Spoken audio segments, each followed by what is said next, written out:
అవినాష్ రెడ్డికి ఏప్రిల్ 8వ తేదీ భయం పట్టుకుందా? వైఎస్ వివేకానంద రెడ్డి హత్య కేసులో YS Avinash Reddy bail April 8వ తేదీన రద్దు కాబోతోందా? తరువాత ఆయన జైలుకు వెళ్ళడం ఖాయమా అంటే అవుననే సమాధానం ఇస్తున్నారు కొంతమంది రాజకీయ విశ్లేషకులు. ఇక ఇదే అంశానికి సంబంధించి మనతో మాట్లాడేందుకు ప్రముఖ సీనియర్ జర్నలిస్ట్ దుర్గా వడ్లమాని గారు మనతో ఉన్నారు. మేడంతో మాట్లాడదాం. దుర్గా గారు నమస్తే అండి. నమస్తే మా. దుర్గా గారు, వైఎస్ వివేకానంద రెడ్డి హత్య కేసులో వైఎస్ అవినాష్ రెడ్డి గారి బెయిల్ ఏప్రిల్ 8వ తేదీన రద్దు కాబోతోందని, రద్దు అయితే వైఎస్ అవినాష్ రెడ్డి జైలుకి వెళ్ళడం ఖాయం అంటూ కూడా ఒక వార్త ఇప్పుడు ప్రచారంలో ఉంది. ఏంటి మేడం, ఆ వార్తలో వాస్తవం ఉందంటారు? వాస్తవం ఉందండి. ఎందుకంటే దస్తగిరి భార్య మాకు ప్రాణహాని ఉందని వెళ్ళారు కదా కోర్టుకి. హైకోర్టుకు వెళ్తే ఇప్పుడు జడస్ శ్రవణ్ గారు ఆయన సిబిఐ తరఫున ఆయన వాదనలు వినిపించారు. ముందస్తు బెయిల్ రద్దు చేయాలి, ముందస్తు బెయిల్ రద్దు చేయాలి. మరి దీనికి మీరు ఎందుకు సుప్రీంకోర్టుకి వెళ్ళలేదని కోర్టు ప్రశ్నించింది. అయితే ఈలోగా సునీత దీని మీద సుప్రీంకోర్టుకు వెళ్ళారు కాబట్టి దాంట్లో పాటు పిటిషనర్గా చేరామని వీళ్ళు చెప్పారు. అయితే అసలు మనం అవినాష్ రెడ్డి గారి విషయం తీసుకుంటే ఎన్ని రకాలుగా డ్రామాలు ఆడాలో ఆయన ఆడాడు. అసలు ఎప్పుడో జైలుకి వెళ్ళాల్సిన మనిషి. అసలు ఇప్పుడు ఎలక్షన్స్లో నిలిచిన అర్హత కూడా ఆయనకు ఒక రకంగా లేదు. ఆ రోజు మనందరం చూసాం ఎంత ఘోరంగా అసలు సిబిఐ వస్తోందంటే మొత్తం కార్యకర్తలంతా వెంటేసుకుని నాయకులందరూ వచ్చేసి ఆయన్ని తల్లిని అడ్డం పెట్టుకుని ఆ హాస్పిటల్ ఏంటది హాస్పిటల్లో వెళ్ళి నా తల్లికి ఒంట్లో బాగలేదని ఇవంతా చేశాడు ఆయన. సో ఇప్పుడు కనుక ఏప్రిల్ 8న కనుక కోర్టు తీర్పు ఇచ్చి ఆయన జైలుకి వెళ్లాల్సి వస్తే ఆయన రాజకీయ జీవితం ముగిసినట్టే. విట్నెస్ ప్రొటెక్షన్ రిపోర్ట్ వచ్చిన తర్వాత మాత్రమే మేము నిర్ణయం తీసుకుంటాము అంటూ కూడా హైకోర్టు ఈ కేసుకు సంబంధించి తీర్పు ఇచ్చిన నేపథ్యంలో అసలు ఏప్రిల్ 8వ తేదీన ఏం జరగబోతోంది, విట్నెస్ ప్రొటెక్షన్ రిపోర్ట్లో ఏముండబోతోంది అంటే ఏం చెప్తారు మేడం? విట్నెస్ ప్రొటెక్షన్ రిపోర్ట్ వస్తే కనుక అయితే అందులో అంటే నిజ నిర్ధారణ చేసుకున్నాక వీళ్ళు దాని ప్రకారం కోర్టు తీర్పిస్తుంది. అందులో ఏముంటుందో మనం ఇవాళ చెప్పలేము. నిజ నిర్ధారణ అందులో ఏం జరుగుతుంది ఏంటి అనేది. కాకపోతే మనం యాంటిసిపేట్ చేయొచ్చు అంతే. అందులో అవినాష్ రెడ్డికి సంబంధించి ఇతను ముద్దాయి అన్నట్టుగా వచ్చే అవకాశం ఉండొచ్చు. ఎందుకంటే ఇక్కడ ఆల్రెడీ జరిగింది కాబట్టి విట్నెస్లు అన్నీ ఉన్నాయి కాబట్టి ఇప్పుడు దస్తగిరి అప్రూవర్గా మారారు. అతను ఏం జరిగిందో చెప్పారు, యథాతథంగా చెప్పారు ఆయన. అది ఆల్రెడీ సిబిఐ దగ్గర వాళ్ళ దగ్గర ఆ వివరాలన్నీ వాళ్ళు రాసి పెట్టుకున్నారు కాబట్టి ఇగో ఇది జరిగింది అని వీళ్ళు చెప్పచ్చు. ఇగో ఇవి విట్నెస్, ఇగో ఇది ఇతను అప్రూవర్గా మారాడు, ఇవి జరిగింది అని వాళ్ళు చెప్తే దాని ప్రకారం కోర్టు ఒక నిర్ణయం తీసుకునే అవకాశం ఉంది. ఓకే, అసలు దస్తగిరికి ప్రాణహాని ఉందని ఇప్పుడు మీరు ఎలా చెప్పగలరు అంటూ కూడా అతని తరపు న్యాయవాదిని కూడా కోర్టు ప్రశ్నించినట్టుగా ఒక వార్త ఇప్పుడు బయటకు వచ్చింది మేడం. అవునండి, అడిగితే ఇప్పుడు దస్తగిరే చెప్తున్నాడు కదా ప్రాణహాని ఉందని. ఇప్పుడు కొత్తగా జరిగింది కాదు, ఎందుకంటే అతను అప్రూవర్గా మారాడు కాబట్టి. మనకి కడప రాజకీయాలు తెలుసు, మనకి ఫ్యాక్షనిజం, అది ఫ్యాక్షనిస్టులకి నిలయమే కడపగా మారిపోయింది. అయితే మధ్యలో కొంచెం మార్పు వచ్చింది. మళ్ళీ ఈ జగన్మోహన్ రెడ్డి గారు వచ్చాక ఇప్పుడు ఈ కడప రాజకీయాలకంటే ఈ ఫ్యాక్షనిజానికి ఒక తెర లేచింది. సో ఈ భయం ఉంటుంది. ఎందుకంటే మనకి ఆల్రెడీ సొంత బాబాయ్యనే గొడ్డల వేటితో చంపేసిన వాళ్ళు, అది ఎవరు చంపారో తర్వాత విషయం, వాళ్ళ కుటుంబంలోనే జరిగింది కదా. అందుకని దస్తగిరి భయపడ్డంలో అర్థం ఉంది. సో ఇది కోర్టు గుర్తించినట్టే ఉంది. అందుకనే 8వ తారీఖుకి కోర్టు తీర్పు చెప్తాను అని చెప్తుంది. అదేంటది విట్నెస్ ప్రొటెక్షన్ రిపోర్ట్ వచ్చిన తర్వాత ప్రొటెక్షన్ రిపోర్ట్ వచ్చాక తీర్పు చెప్తానని చెప్పింది. ఓకే, ఏంటి మేడం నిజంగా దస్తగిరి గారికి ప్రాణహాని ఉందంటారా ఇప్పటికి కూడా? అంటే ఎన్నికల కోడ్ అమల్లో ఉంది కదా ఇప్పుడు. ఏమండి, ఎన్నికల కోడ్ అమల్లో ఉంటేనే ఇన్ని అరాచకాలు ఆంధ్ర రాష్ట్రంలో జరుగుతున్నాయి.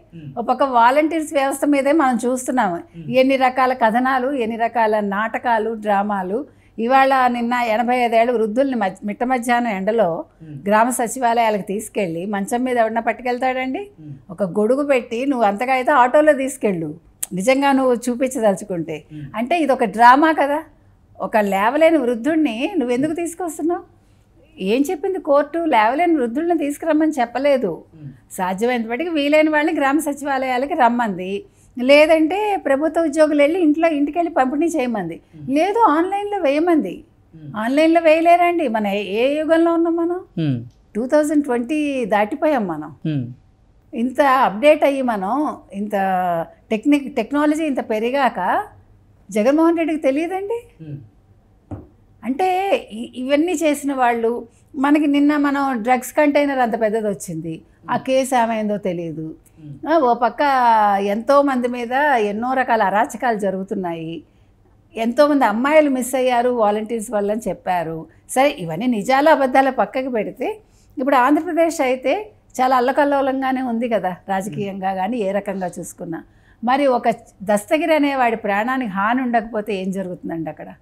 సొంత బాబాయినే కాపాడుకోలేకపోయారు. ఇప్పుడు బాబాయ్తో కూడా ఉన్న వ్యక్తే కదా ఆ ఎర్రగంగిరెడ్డి కానీ దస్తగిరి కానీ. బాబాయ్ ప్రాణాన్ని కాపాడగలిగారు ఎవరైనా? పక్కనున్న వాళ్ళే పొడి చేశారు. సో ఎప్పుడు కూడా పక్కనున్న వాళ్ళే చేస్తారండి.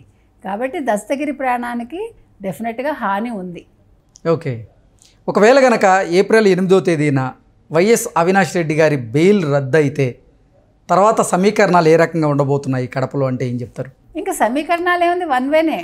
ఇప్పుడు ఏదో కొద్దో గొప్ప పోటీ ఉందని అనుకుంటున్నారు. ఇప్పుడు దాని మీదే కదా సొంత ఏంటి మేనమామే కదా అన్నాడు, ఏంటి అవినాష్ రెడ్డి మీద ఎందుకు నువ్వు చేస్తున్నావని.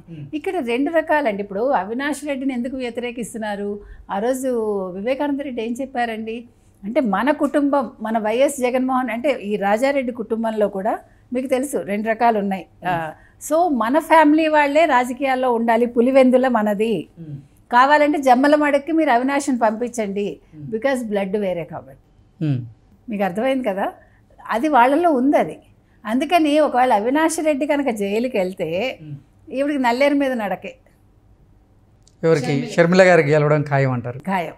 అంటే అసలు గతంలో వివేకానంద రెడ్డి హత్య కేసులో ఈటీగా ఉన్నటువంటి అవినాష్ రెడ్డి గారిని సిబిఐ అధికారులు అరెస్ట్ చేయడానికి వచ్చినప్పుడే రకరకాల డ్రామాలు జరిగినాయి, శాంతి భద్రతలకు విఘాతం కలిగే అవకాశం ఉంది అంటూ కూడా ఆ జిల్లాకు సంబంధించినటువంటి ఎస్పీ కూడా ఈ సిబిఐ వారిని ఆపినటువంటి నేపథ్యంలో ఇప్పుడు గనక బెయిల్ రద్దు అయితే పరిస్థితి ఎలా ఉండబోతోంది? ఇప్పుడు కూడా శాంతి భద్రతలకు విఘాతం కలగబోతోంది అని చెప్పి అక్కడ లోకల్గా ఉండేటువంటి ఐపీఎస్లు కానీ ఐఏఎస్లు కానీ అడ్డుకునేటువంటి ప్రయత్నం ఏదైనా చేయొచ్చా అంటే ఏం చెప్తారు? కొద్దిగా అడ్డుకోవచ్చు, కానీ నిన్నటి దెబ్బకి నిన్న 9 విధుల నుంచి తప్పించారు కదండి. సో ఒక పిసరైన భయం రావచ్చు, మనకు తెలీదు. కొద్దో గొప్ప ఈ ఐఏఎస్ ఐపీఎస్ల్లో కొద్దో గొప్ప భయం రావాలి. ఇప్పుడు ఇంకా 22 మందిది లిస్ట్ ఉంది. ఇప్పుడు పురంధేశ్వరి గారు కూడా ఇచ్చారు అని మనకు ఒక వార్త వచ్చింది. సో 30 మంది వరకు వేటు పడుతుంది.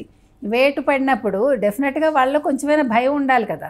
ఇప్పుడు ఎవరైతే అనుకూలంగా ఉన్నారో వీళ్ళందరూ బయటకు వచ్చేసారు అనుకోండి, కరెక్ట్గా ఈ టైంలో ఇది జరగటం అనేది చాలా గొప్ప విషయం, అంటే చెప్పుకోదగ్గ పరిణామం ఇది. సో ఆ రకంగా జరిగినప్పుడు అక్కడ మీకు ఈ గొడవలు జరిగే అవకాశం తక్కువ ఉంటుంది. ఇప్పుడు వడ్డించేవాడు మనవాడైతేనే కదా సమస్య. ఇక్కడ వడ్డించేవాడు మనవాడు ఉండడప్పుడు ఎవరో వస్తారు కొత్త వాళ్ళు అర్థం చేసుకుని ఇదంతా జరిగేలోపు ఎలక్షన్స్ అయిపోతాయి. సో ఈ గొడవలు జరగడానికి ఆస్కారం తక్కువ ఉంటుంది అప్పుడు. అందుకని ముందు ఇప్పుడు వీళ్ళందరినీ, ఇంకా ఉన్న వాళ్ళందరినీ, అంటే ప్రభుత్వానికి అనుకూలంగా ఉన్న ఈ ఆఫీసర్లు ఎవరైతే ఉన్నారో ఐజీలు కానీ who ever it is, police వ్యవస్థలో కానీ ఇటు ఐఏఎస్లో నిన్ననే మనం అనుకున్న సిఎస్ని కూడా మార్చాలని, సిఎస్ని డీజీపీని ఇంకా మిగతా ఆఫీసర్ని మార్చేస్తే రాష్ట్రంలో ప్రశాంతంగా ఎన్నికలు జరుగుతాయి.